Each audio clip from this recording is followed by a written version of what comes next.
Hey guys, welcome back to my channel due maths. और इस video में हम क्लास 9th का chapter 4 which is linear equations in two variables उसके exercise 4.3 का क्वेश्चन नंबर 8 सॉल्व करने वाले हैं। उससे पहले के सारे questions and exercises already channel पे आ चुके हैं, अगर आपने नहीं देखा है तो जाके देख लीजिए। सो क्वेश्चन नंबर 8 काफी लेंथी क्वेश्चन है, काफी इंपॉर्टेंट क्वेश्चन भी है और काफी सिंपल भी है। So let's begin with it. So in countries like USA and Canada temperature is measured in Fahrenheit, यानी कि यूएस और कनाडा में जो टेम्परेचर का मेजरमेंट स्केल वो फ़ारेनहाइट यूज होता है, whereas in countries like India it is measured in Celsius. अब आपको पता ही है इंडिया के अंदर सेल्सियस में मेजरमेंट की जाती है टेम्परेचर की ज्यादातर। Here is a linear equation that converts Fahrenheit to Celsius। एक इक्वेशन गिवन है F is equal to 9/5 C plus 32, already आपको गिवन है।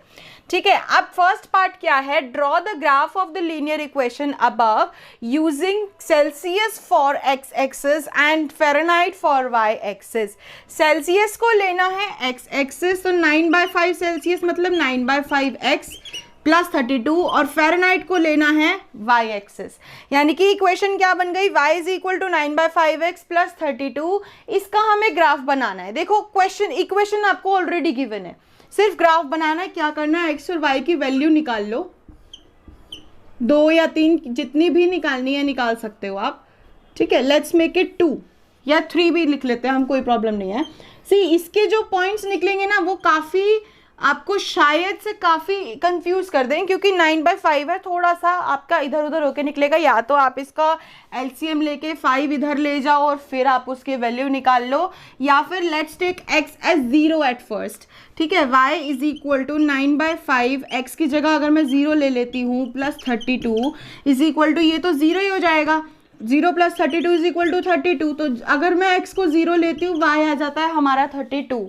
ठीक है, इसके जो पॉइंट्स है ना वो ऑलरेडी मुझे मालूम है कि कौन से पॉइंट से आंसर आना है। आपके लिए क्वेश्चन लेंथी क्यों होगा, क्योंकि आपको हर एक पॉइंट्स लगा के देखने पड़ेंगे जब तक आपका आंसर आपको यहाँ पे लगेगा कि कंफर्टेबल आ रहा है, कि आप उसको ग्राफ पे प्लॉट कर सकते हो या नहीं। उसके बाद x को ले लेते हैं -15। वैसे तो जैसे जैसे आप प्रैक्टिस करते जाओगे ना, आप देखो ऐसा नंबर लो यहाँ पे, जैसे -10 ले लेती हूँ, जैसे मान लो मैं। ठीक है, तो माइनस में क्यों लिया है, माइनस में इसलिए लिया है क्योंकि अगर मैं ये पॉजिटिव लूंगी तो पॉजिटिव लेने पे क्या होगा, ये तो कट जाएगा, 9 2 18 आ जाएगा, 18 प्लस 32 और बड़ा ही होता जाएगा नंबर, इसलिए मैंने यहाँ पे नेगेटिव में लिया। अब मैं इसको कट कर देती हूँ, तो ये हो गया -2, 9 इंटू -2 -18 प्लस 32, 32 -18 करके देख लो 14। सो अगर मैं x को -10 लेती हूँ तो y की वैल्यू आती है 14। अब मैं एक काम करती हूँ, 5 से 10 कट रहा है तो कट गया, ईजी हो गया। 5 से 15 भी कटेगा तो मैं x को -15 ले लेती हूँ। अब अगेन माइनस मैंने आपको बता दिया क्यों लेना है, क्योंकि हम नहीं चाहते कि हमारे पास बहुत ही बड़ी टर्म आए। तो -3 विच इज 9 3 ज़ा 27, अल्टीमेटली आपका आंसर आ जाएगा ये। तो 32 -27 इज 5। ठीक है ना, आपको ये हिसाब लगाना पड़ता है थोड़ा बहुत कि हम क्या करें, हम x की वैल्यू को क्या ले सकते हैं। हम इसको 5 भी ले सकते हैं तो 9 प्लस 32 आ जाएगा, 10 भी ले सकते हैं, लेकिन वो नंबर बड़ा होता जाएगा, y की वैल्यू बड़ी होती जाएगी। तो हमने क्या किया, नेगेटिव में ले लिया।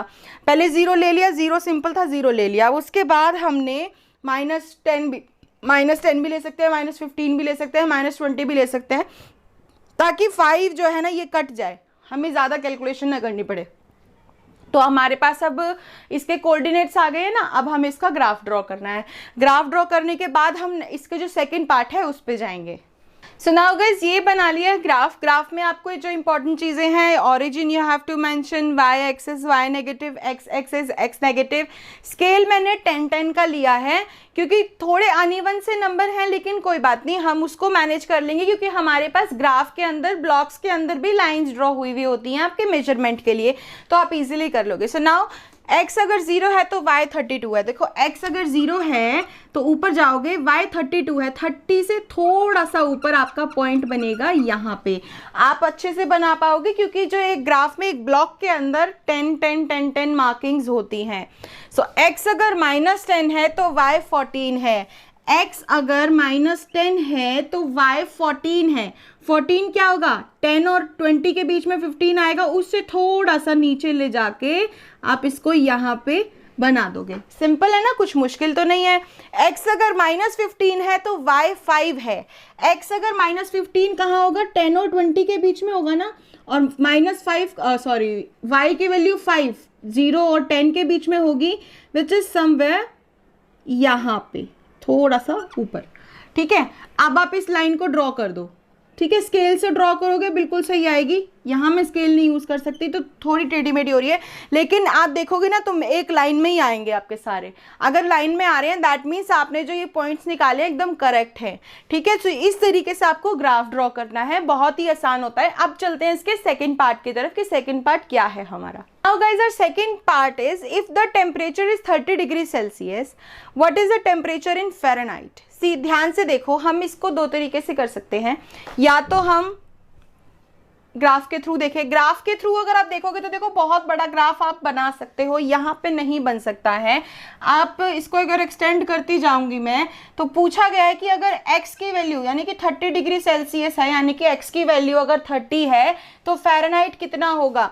तो आप ग्राफ के थ्रू भी देख सकते हो, लेकिन यहाँ पे कोई स्पेसिफिकली ऐसा मेंशन नहीं है कि आपको ग्राफ के थ्रू ही देखना है। तो ऐसा भी हो सकता है कि आपके पास जो इक्वेशन गिवन है ना, ये वाली, आप सेल्सियस की जगह क्या लगा दोगे, 30, 5 6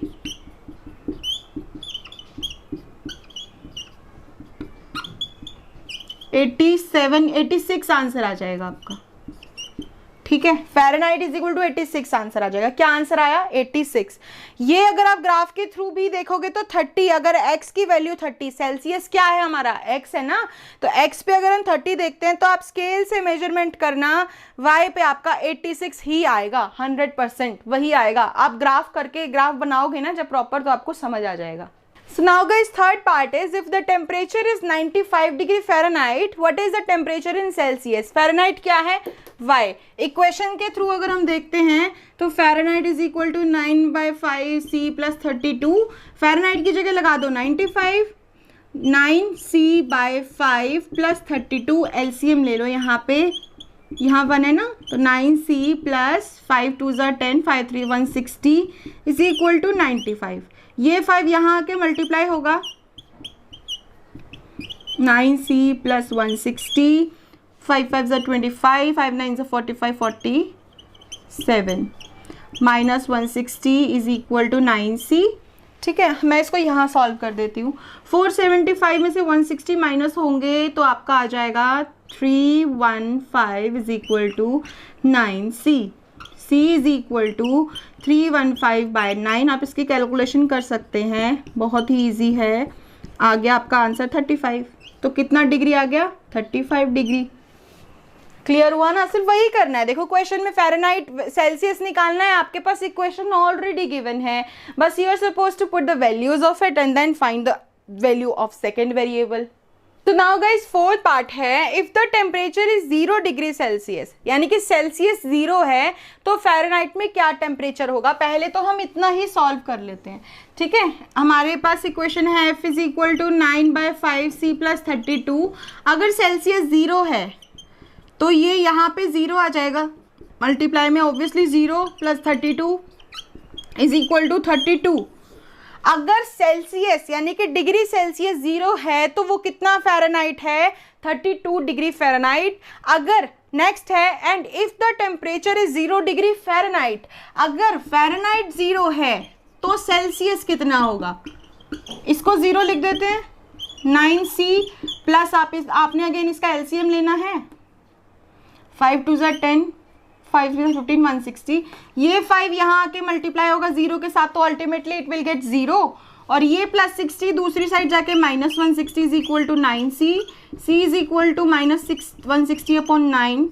तो जो आपका सेल्सियस में आंसर आएगा वो समहाउ 17.8 आएगा। आप इसको डिवाइड करके देख लेना, you will get your answer.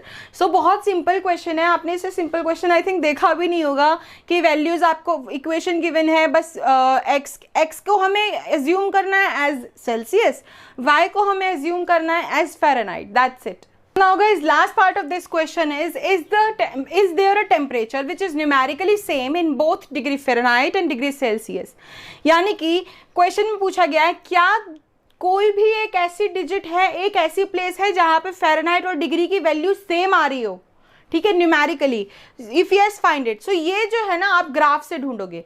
Graph जो मैंने अभी आपको बनाया था, जब आप इसको प्रॉपर ग्राफ पेपर पे बनाओगे तो आपको पता चलेगा कि 40 और -40 डिग्री फ़ारेनहाइट जो है वो 40 होगा और सेल्सियस जो है वो -40 होगा। तो numerically if we see the number is same, ठीक है, नॉट कंसीडरिंग द एक्सेस, हम सिर्फ ये देखेंगे कि न्यूमेरिकली दोनों डिजिट सेम है। तो ये आप ग्राफ से देख पाओगे। मुझे ऑलरेडी मालूम था बिकॉज ऑब्वियसली ग्राफ मैंने भी काफ़ी बार बनाया हुआ है इसका। तो ये जो ग्राफ है आप जब बनाओगे तो उससे you will get to know कि एक पॉइंट ऐसा आएगा जब आप सारे पॉइंट्स देखोगे कि आपका x भी 40 आ रहा है, -40 या 40, और y भी 40 आ रहा है, ठीक है। सो वो पॉइंट होगा जहां पे फ़ारेनहाइट और सेल्सियस न्यूमेरिकली सेम है, ठीक है। So this is how you do this question. काफ़ी सिंपल क्वेश्चन है, बस लेंदी है इसलिए थोड़ा टाइम लग जाता है इसको सॉल्व करने में, ठीक है। लेंदी क्वेश्चन है और बाकी आपको प्रैक्टिस हो जाएगी तो आप चुटकियों में कर लोगे इस क्वेश्चन को। So that's it for today's video guys. Do like, subscribe and share my channel. Thank you.